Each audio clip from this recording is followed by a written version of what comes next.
Everyone, this is Giulio Coraggio, location at the Italian Intellectual Property and Technology Department at the law firm DLA Piper. This is the podcast Diritto al Digitale. I'm really happy to have here as guest Fabrizio Capobianco, that has very interesting story. He's a partner at Liquid Factory and is a venture capitalist. He defined himself as a startupper, but Fabrizio, I will let you introduce yourself. Thank you very much, first of all, for being here and accepting my invite.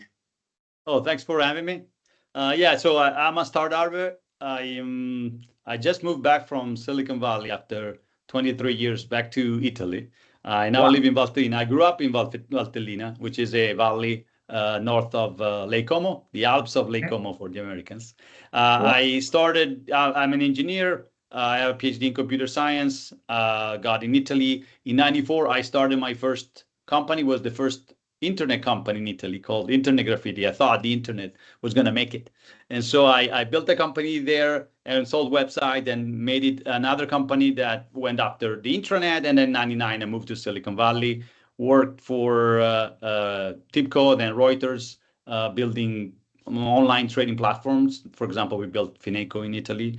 And then I started my third company in the US in 2002 called Funambol, with the headquarters in Silicon Valley and the engineers in Italy, because the people I found in the US were not as good as the engineers I had in Italy. And then I brought in I raised a few tens of millions of dollars for it, and then from American VCs. And then I brought in a CEO in 2010, and he's still the CEO of Funambol.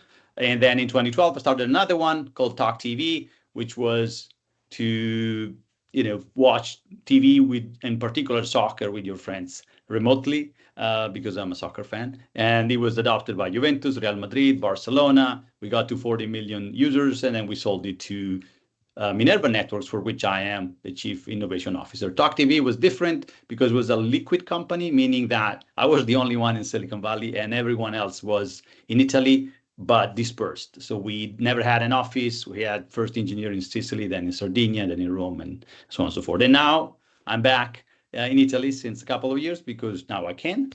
And in particular in Valtellina, I started this startup factory called the Liquid Factory. Great.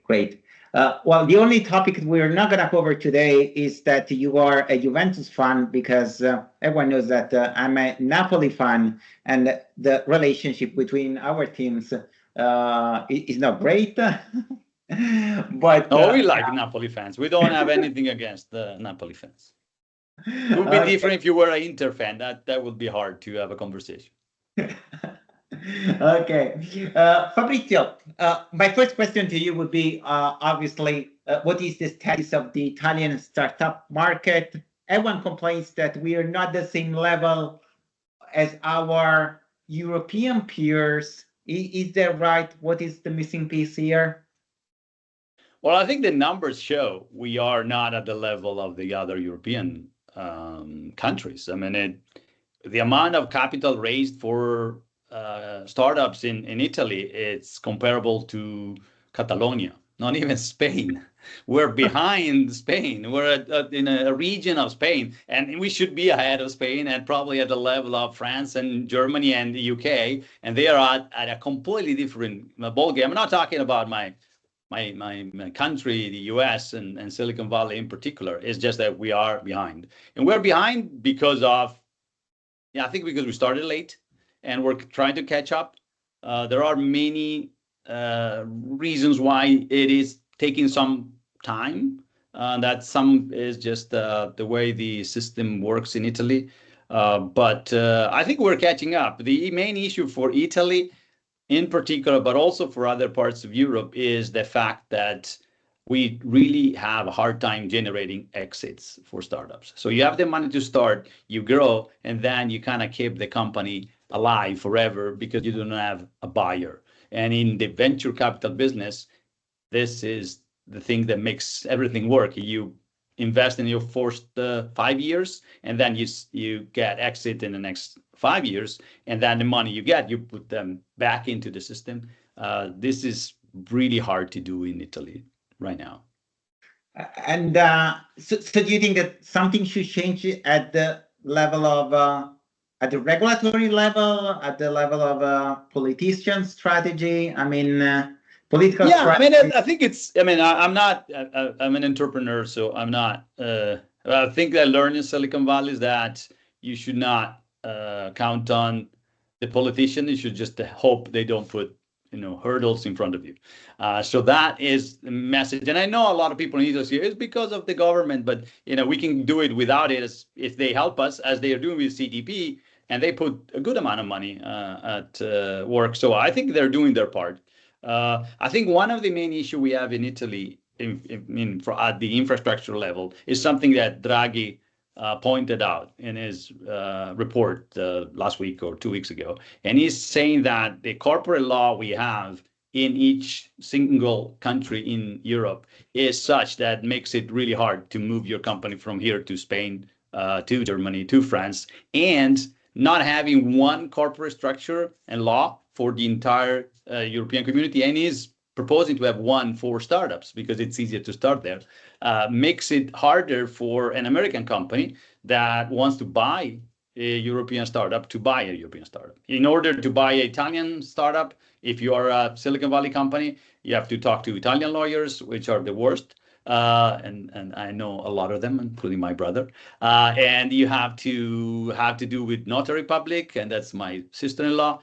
And it's a hard space. And then you have TAR. I mean, Americans are scared of coming to Italy and buying companies. And so you can't buy 3 guys in a startup. You don't do an acquisition of people. You don't do those kind of acquisitions because the structure is so hard. If we had one European law for everyone, and you can move your company around, and American could buy a French company as a German company, Italian company like this, I think we'll get to be close, because then the wheel starts turning properly. So do you think that it's the level of uncertainty around Italy, the regulatory environment, the complexity, the political uncertainty, which is discouraging investments? Because I mean, the inconsistency in terms of regulations is also in place in Spain. Yeah, I think so. I'm American, so I've been there 23 years. I've seen companies, and I've seen my peers thinking, okay, maybe we could buy this company. Ooh, no. Italy, no. We don't have we're not good at marketing what's happening in Italy. When you get here, you have this feeling that if something happens, it could take you 20 years to get a legal proceeding done. When you come here, it might be very hard to fire the people that work in the company. And in there, I think I have a hard time disagreeing on some of that. I haven't worked here and in the US for many years. So they are scared. I mean, the first thing you do is they cut the valuation of the company by 4. Just because you are in Italy, and then they start looking at, well, can we do it? How we do? Acqui-hire? Probably not, because we don't know how that works. The only one to buy here have either an office here or someone that knows the market well here. It's a hard thing. And again, I think it's the last piece, because 25, 30 years ago when I started my first company, there was nothing, and then now there is money to start, and so you start having that thing, but it's the last part that is still missing. And if we don't have exit, then we don't have money coming back in the system, so we're limited.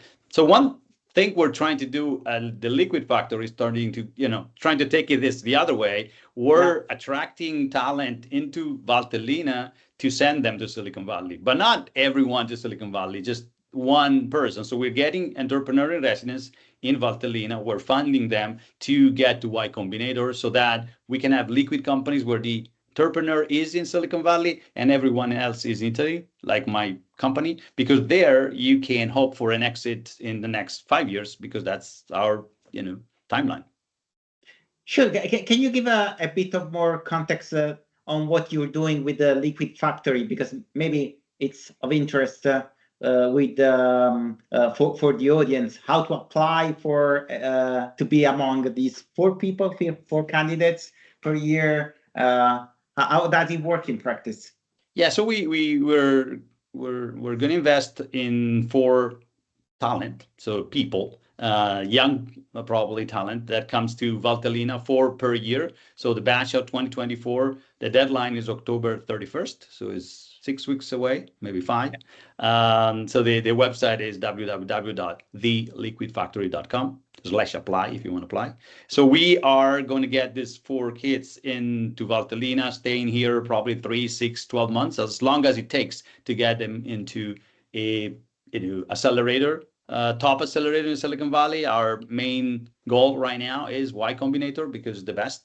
And financially, we're putting 200K per startup that we create with the idea to flipping them into a Delaware corp, and so a corporation in Delaware, and where we will transform that into a safe, so we get into Y Combinator with a structure, a cap table that makes sense for them. And so that's pretty. Our document is transparent. We're trying to bring a little bit of Silicon Valley into Valtellina, which is strange. So we're looking for people that are happy to do what I do when I work here, which is I work in the morning, at 11 I stop, I go skiing, at 3 I'm back and I work again. So if someone who's listening doesn't like the mountains, doesn't like the outdoors, hiking, surfing, snowboarding or sailing, because we are 20 minutes to Lake Como, then I don't recommend to apply, because if you wake up in the morning and you think, oh, good, I'm gonna go skiing, that's fine. If you want to go clubbing, this is really not the place to be, although it's less than 2 hours from Milan and 3 airports, so we're well connected. But the reason to come here is really the outdoors, and staying here for as long as it takes to get into YC. Could be 1 application, 2 application, or never. So do you think that there is a kind of a fresh flavor of change? Because I mean, we have some success stories. I'm thinking about a major unicorn, an Italian unicorn that is basically buying companies all around the world, even very well-established companies.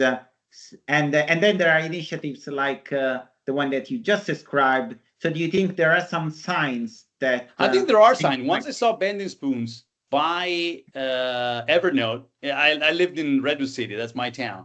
That's where I still vote. And all of a sudden I saw an Italian company buying a US company. I thought, okay, something is happening here. The issue with the Bending Spoon, I mean, I'm a super fan. I think they did a phenomenal job. Is that it's almost impossible to replicate. So if I'm an entrepreneur in Italy, I say, oh, I'm going to do what Bending Spoons did. It just a combination of things that was just magic that happened. They were really good. Now are sort of a financial company buying and firing everybody, and they firing everybody.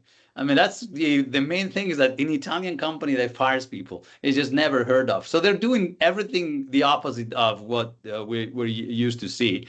And I think they're doing a phenomenal job. I think it's very hard to replicate. I like to see this system to start creating companies that can be replicated so that we can involve more people. Because having this unicorn that are unique, so unique, that are impossible to have another one, it's hard, but seeing the first steps, the first steps are very clear. Music Match in Bologna, I think they did a phenomenal job. It's a company that can be replicated, and they did it in Italy. I know Max disagrees with me, saying, "Oh, why are you sending people to Silicon Valley? We can do it in Italy." I need the speed. I'm not sending everybody. I'm sending one, but I need the speed of returns rather than something that lasts 20, 30 years. So I think we don't have the speed yet, but all the signs are pointing to the right direction, and I think Bending Spoon is a great example of it.